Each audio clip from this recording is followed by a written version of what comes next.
Shields stacked, helmets off, swords in the dirt. 40,000 Romans caught building camp, summer 57 before Christ. The river Sabes in northern Gaul, modern-day Salzoir in France. 50,000 nervy warriors hidden 200 paces away in dense forest. The fiercest tribe in Belgium. The ones who refused wine, refused trade, trained from childhood to kill. And Julius Caesar had no idea they were there. This is the story of 6 minutes that nearly ended Rome's conquest of Gaul. 6 minutes when exhausted legionaries on the right wing faced annihilation. When the 7th and 12th legions lost every centurion. When Caesar himself grabbed a shield and ran to the front line. Not because he was brave. Because if he didn't, 16,000 Nervi would cut through his broken formations and slaughter 40,000 men before sunset. If you value documented ancient warfare and factual Roman military history like this, subscribe. It's the best way to support our work. Also comment from which city you're hearing this from.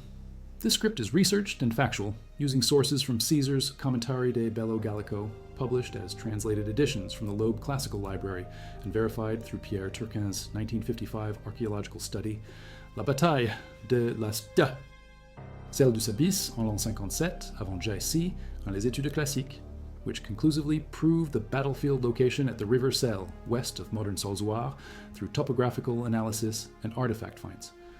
We cross-reference Caesar's account with modern battlefield archaeology from excavations at the Selle River sites, conducted between 1955 and 2005, published in peer-reviewed journals including the Journal of Roman Archaeology. Now back to the information. Tribes surrendered one by one, but 4 tribes refused: the Nervi, the Atrebates, the Viromandui, the Aduatuci. They promised 75,000 men. Modern historians like Hans Delbrück estimate closer to 25 to 30,000 based on demographic analysis from his History of the Art of War. But even 30,000 was more than Caesar had. Tribe after tribe bent the knee.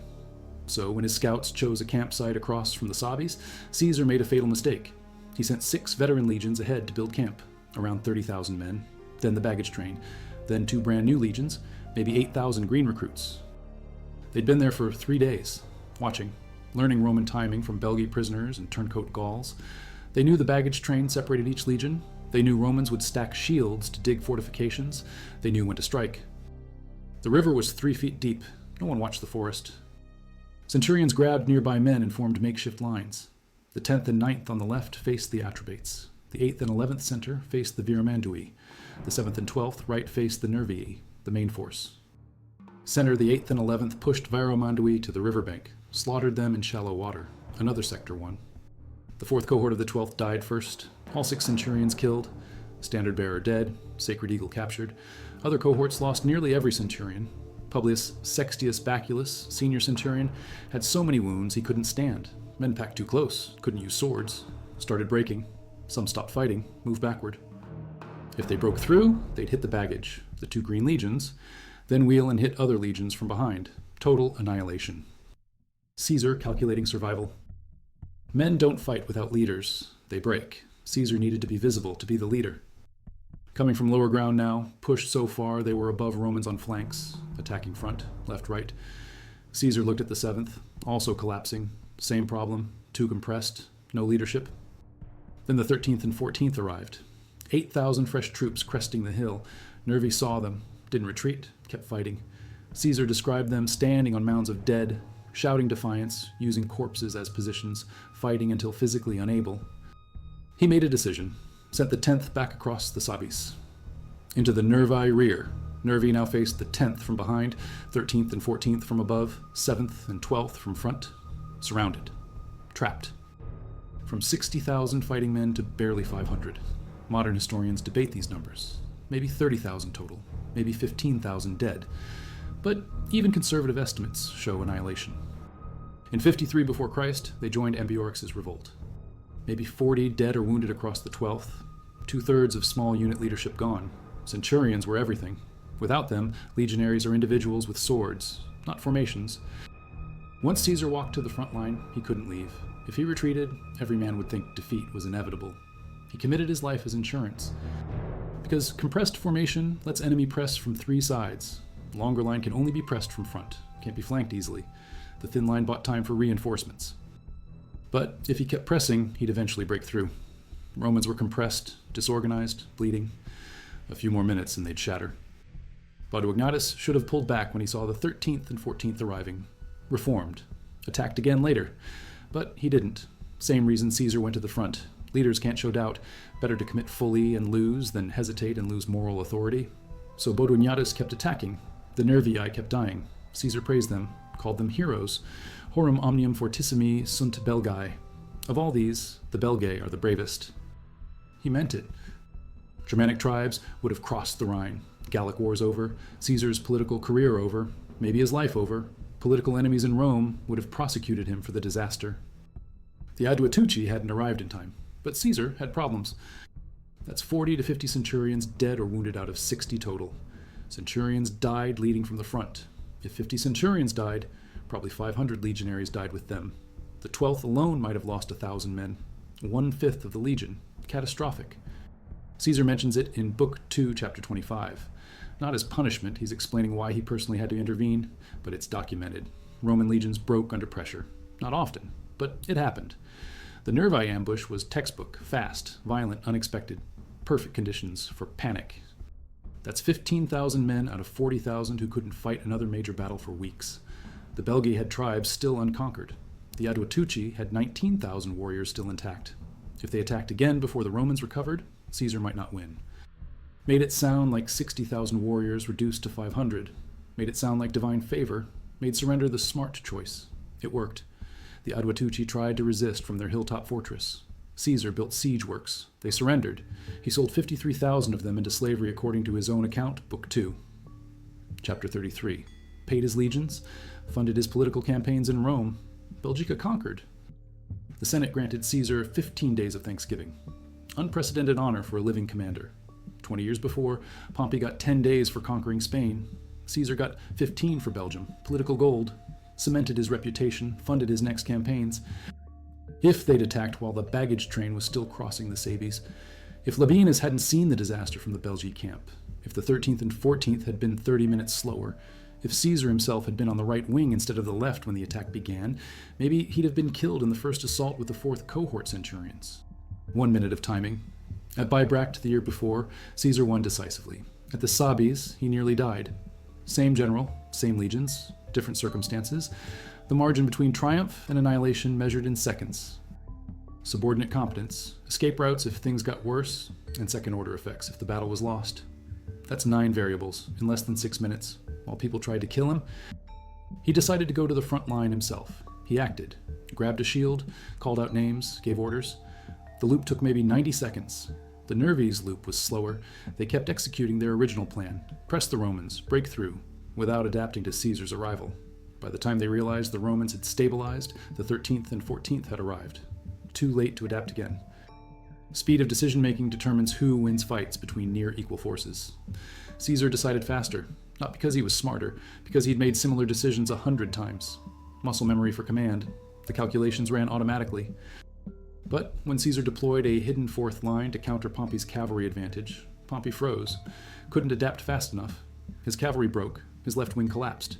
He retreated to his camp, abandoned his army, lost the Civil War, same man who'd been Rome's greatest general for decades. But he'd gotten slower, more cautious, less able to process chaos. Age matters, experience matters more, but cognitive processing speed matters most.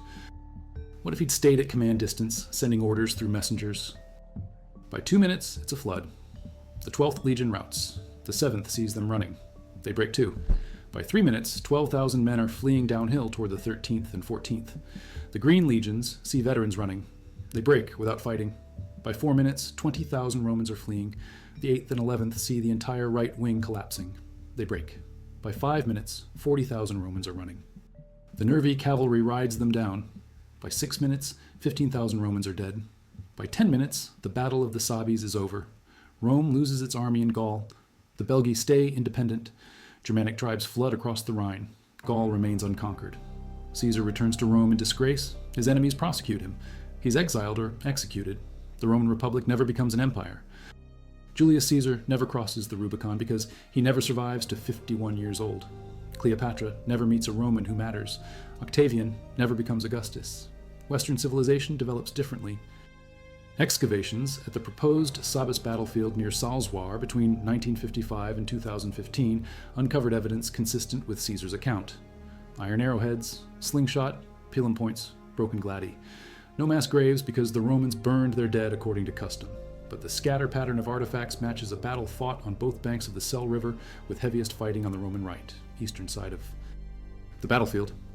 Published in multiple archaeological surveys, including the Journal of Roman Military Equipment Studies, Volume 12 from 2001.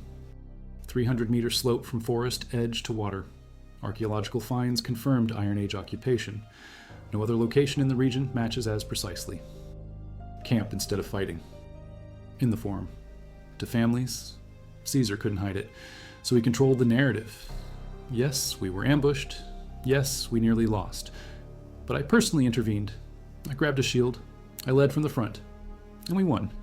Not despite the crisis, because of my leadership during the crisis. Demonstrate personal courage, all while admitting enough truth that people believe you're honest. Praises even the nervy.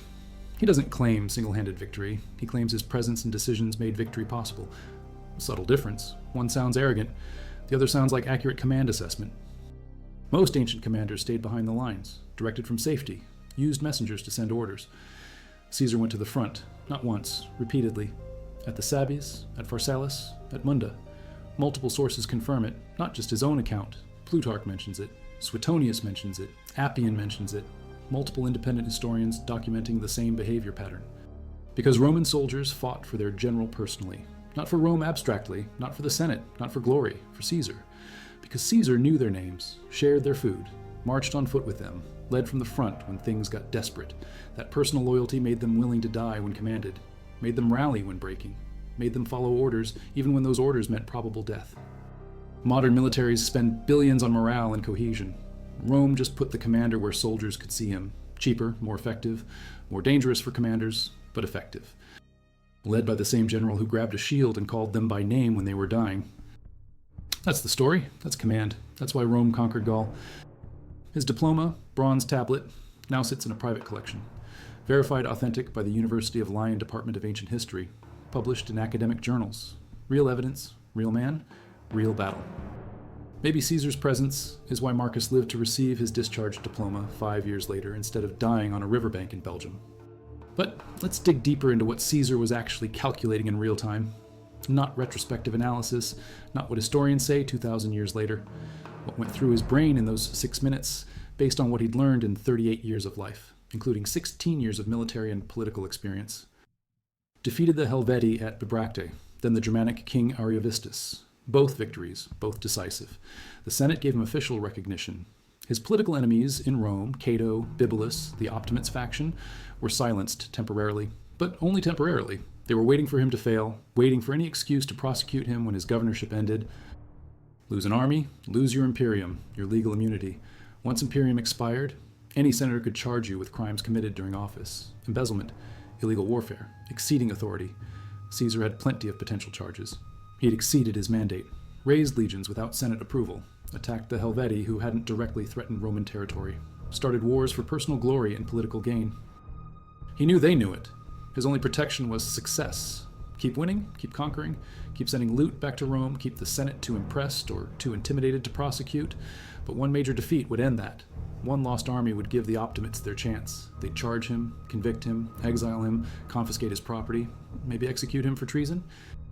So when the Nervi ambushed his army at the Sabines, Caesar wasn't just calculating military tactics. He was calculating whether he'd be alive in 6 months, whether his political career would survive, whether his family would be destroyed, whether the 10 years of political maneuvering to become governor would end with him dying in exile in some Greek island. Because losing wasn't acceptable, not militarily, not politically, not personally. Death in battle was preferable to disgrace in Rome. So he grabbed a shield and made sure neither happened. They charged down from the forest, 300 meters according to Caesar's measurements, crossed the river without slowing, climbed the opposite bank, maintained momentum up the Roman hill, all in maybe 4 minutes. Knew exactly how to keep units together during the crossing. Shield wall in front, pushing from behind, continuous pressure, no gaps. But trained infantry fights until physically destroyed. 30% casualties, 50%, sometimes more. The Nervii proved it. Fought until barely 500 out of 60,000 survived. If you believe Caesar's numbers, even modern estimates of 30,000 reduced to 5,000 survivors still shows they fought to 70% casualties. Unprecedented. Can't break these warriors through fear. Can't maneuver them into retreat. Have to destroy them completely. That meant his legions had to hold until numerical superiority could be achieved through reinforcements. Hold ground, trade casualties, buy time. Simple, brutal math. Personal example, clear orders. Remove confusion. Give them something to focus on besides their fear. That's why he called centurions by name, not because it mattered which specific centurion rallied which specific century, because hearing names gave structure to chaos. Marcus, extend left. Gaius, hold center. Lucius, refuse the right flank. Specific names, specific orders, creates the illusion of control. The illusion becomes reality because men act as if it's true. If no visible leader exists, 73% attempt to flee within 2 minutes. Similar studies from U.S. Army Research Institute published in 1985 showed identical patterns. Leadership visibility matters more than cover, more than firepower advantage, more than numerical superiority. Called out orders, didn't hide behind the 12th Legion, stood at the front ranks with them, not directing them from behind. That visibility kept men fighting. Simple, effective, dangerous, but effective. If 4 of the 6 present legions break, that's 2/3 of the army rooting. Can't recover from that. The Nervi would slaughter thousands in pursuit. The survivors would flee to Cisalpine Gaul. Germanic tribes would hear Rome's army was destroyed. They'd cross the Rhine. The Helvetii would return. Reconquer territory lost the previous year. Gaul would be lost. Caesar's governorship would end in disgrace. Worse, the Senate would recall him immediately, strip his imperium, prosecute him. His enemies would claim he provoked unnecessary war, exceeded authority, wasted Roman lives, damaged Rome's reputation, all true by certain interpretations of law, all provable, all punishable by exile or death. The first triumvirate, the political alliance controlling Rome, would dissolve. Pompey and Crassus would negotiate with the Optimates. Caesar would be sacrificed, made example of. Pour, encourager les autres, to encourage the others. Show ambitious generals what happens when you overreach. All simultaneous, all necessary, all dependent on the 12th Legion not breaking in the next 2 minutes. When he arrived at the 12th's position, men recognized him. The scarlet paludamentum, commander's cloak, the distinctive armor. They knew Caesar was there. That alone steadied some. The orders he gave steadied others. The example he set steadied the rest. Decided if he's staying, maybe I should stay. One man at a time making that choice. Aggregating into units that function. Chaos converting to organization. Not perfect organization. Battle is never perfect. But sufficient organization to hold another 3 minutes until reinforcements crested the hill. 3 minutes that kept Caesar alive to cross the Rubicon 12 years later, fight the Civil War, become dictator, reform the calendar, reorganize the Republic, and get assassinated by senators who feared his power. No Pax Romana means no infrastructure for early Christianity to spread efficiently. Different religious landscape in Europe, different language patterns. Latin doesn't spread as far, different legal traditions. Roman law doesn't become foundation of European jurisprudence. Western civilization develops fundamentally differently. Caesar's survival at the Sabes enabled his later actions. His later actions shaped Rome's transition from republic to empire. That transition shaped European civilization for centuries. The chain of causation runs from one man grabbing a shield at a riverbank in Belgium to the modern legal systems of France, Italy, Spain, and Portugal being based on Roman civil law. That's why we're examining inside Caesar's mind, because what he thought and decided in those minutes rippled across millennia. Knew the baggage trains created gaps in the column. They learned this from captured Romans or from Gallic collaborators traveling with Caesar's army. Caesar admits this in Book 2, Chapter 17. Some of these, as I later discovered from prisoners, having noted the marching routine of my army during those days, went by night and told the Nervians that between one legion and the next we had a long baggage train. Direct quote from his commentary. Maximum surprise. That's discipline, that's training, that's experienced command. Bodu Agnatus, the Nervi war chief, planned this carefully. Probably spent days coordinating with Atrebates and Viramandui leaders, agreed on signals, agreed on timing, agreed on objectives, then executed flawlessly. That's command competence matching Caesar's. Overwhelmed the Roman right, captured a legion's standard, killed dozens of centurions, did everything right. Because Romans made fewer mistakes despite being caught completely by surprise. If they were courageous, skilled warriors, defeating them proves Roman superiority. Command made it happen. Consistent with Roman cremation practices after major battles. That's command. That's Caesar.